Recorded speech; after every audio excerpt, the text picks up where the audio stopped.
1 exercise 1.3ல sum number 2 second sum பார்க்கலாம்.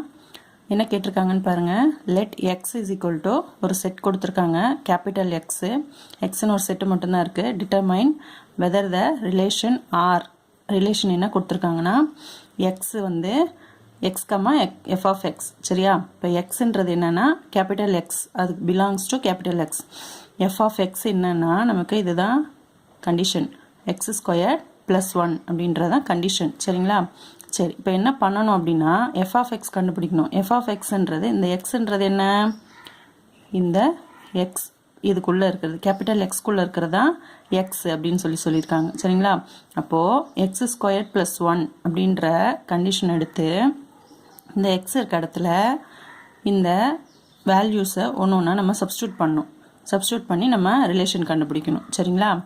சரி என்னன்னு பார்க்கலாம்.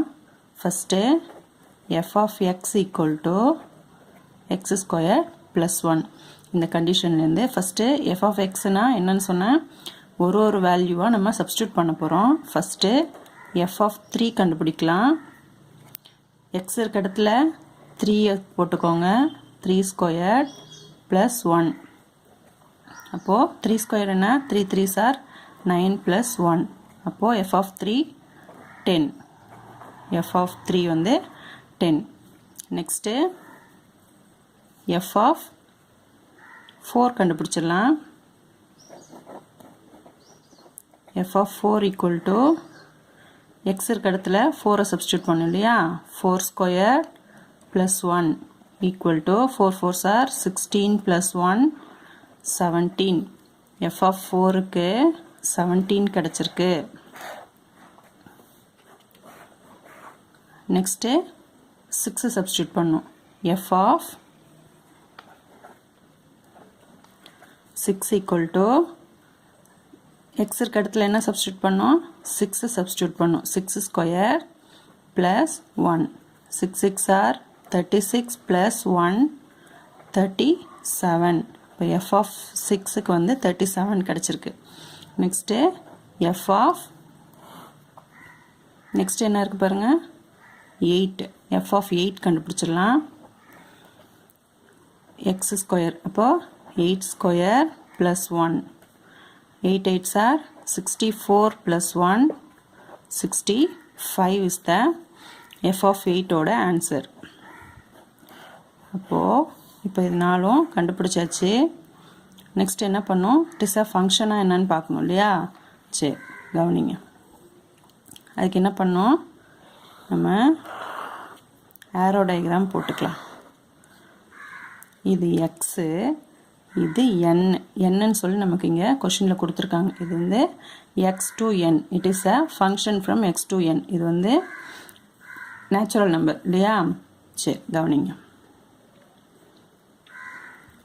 இப்போ இதோடைய எக்ஸோட செட் எடுத்து எழுதிக்கலாம். 3 4 6 8 இதுதான் கேபிட்டல் எக்ஸோட செட்டு. இதெல்லாம் வந்து நேச்சுரல் நம்பர் சொல்லியிருக்காங்க. நமக்கு எதெல்லாம் வந்து பேர் ஆகுமோ நம்ம வந்து 65 வரைக்கும் இதில் வந்து எழுத வேண்டியதில்லை சரிங்களா. நமக்கு என்ன கிடச்சிருக்கோ அதை மட்டும் எடுத்து எழுதினா போதும். எப்படின்னா இப்போ நேச்சுரல் நம்பர்னால் 1லேருந்து ஸ்டார்ட் ஆகும். 1 2 3 4 அப் டு சம் போயிட்டே இருக்கும். நமக்கு கிடச்சிருக்கிறது வந்து ஃபஸ்ட்டு 10 கிடச்சிருக்கு. அப்போது 10 அப்புறம் அதுக்கப்புறம் என்ன கிடச்சிருக்கு செகண்ட் ஒன் 17 கிடச்சிருக்கு. அப்புறம் 17 அப்புறம் 37 கிடச்சிருக்கு. 37 next 65 up to 65 up to extra. இப்போ நேச்சுரல் நம்பர் அப்படின்னா நேச்சுரல் நம்பர்ஸ் போய்கிட்டே இருக்கும் சரிங்களா. இப்போது நமக்கு என்ன ஆன்சர்ஸ் கிடச்சிதோ அதை மட்டும் எடுத்து எழுதிக்கலாம். அப்போ பேர் பண்ணுறதுக்கு நமக்கு ஈஸியாக இருக்கும். இல்லைனா இதை எழுதிட்டே போக முடியாது. 65 வரைக்கும் நம்ம போட்டுகிட்டே போக முடியாது சரிங்களா. இப்போது 3யோட பேர் என்ன 3க்கு 10 பேர் பண்ணிடலாம். இப்போது 3க்கு 10 நெக்ஸ்ட்டு 4க்கு என்ன கிடச்சிருக்கு 17 4ஓடைய மேப் வந்து 17. நெக்ஸ்ட்டு எஃப் ஆஃப் 6க்கு என்ன கிடச்சிருக்கு 6க்கு 37 6க்கு 37 மேப் பண்ணிக்கலாம். 8க்கு 65 8க்கு 65 மேப் பண்ணிக்கோங்க. புரிஞ்சுதா. சரி, இப்போது இட் இஸ் அ ஃபங்க்ஷனா அப்படின்னு சொல்லி கேட்டிருக்காங்க. இது ஃபங்க்ஷன் தான் இல்லையா? அப்போது ஒன்றுக்கும் நமக்கு பேரு கிடச்சிருக்கு. It is a function. எப்படி எழுதணும்னா, என்ன கேட்டிருக்காங்களோ X belongs to natural number கேட்டிருக்காங்க. In domain there exist unique. ஒரு வேல்யூக்கும் ஒரு தனித்தனி இமேஜ் கிடச்சிருக்கு இல்லையா? அப்போது இது வந்து யூனிக் இமேஜ் அப்படின்னு சொல்லி எடுத்து எழுதிட வேண்டியதான். இன் natural numbers therefore it is a function அப்படின்னு எழுதிட வேண்டியதான். இது புரிஞ்சுதா ஸ்டூடெண்ட்ஸ்? இதில் ஏதாவது உங்களுக்கு டவுட் இருந்ததுன்னா கமெண்ட் பாக்ஸில் கமெண்ட் பண்ணுங்கள். நான் உங்களுக்கு கிளியர் பண்ணுறேன். தேங்க்யூ.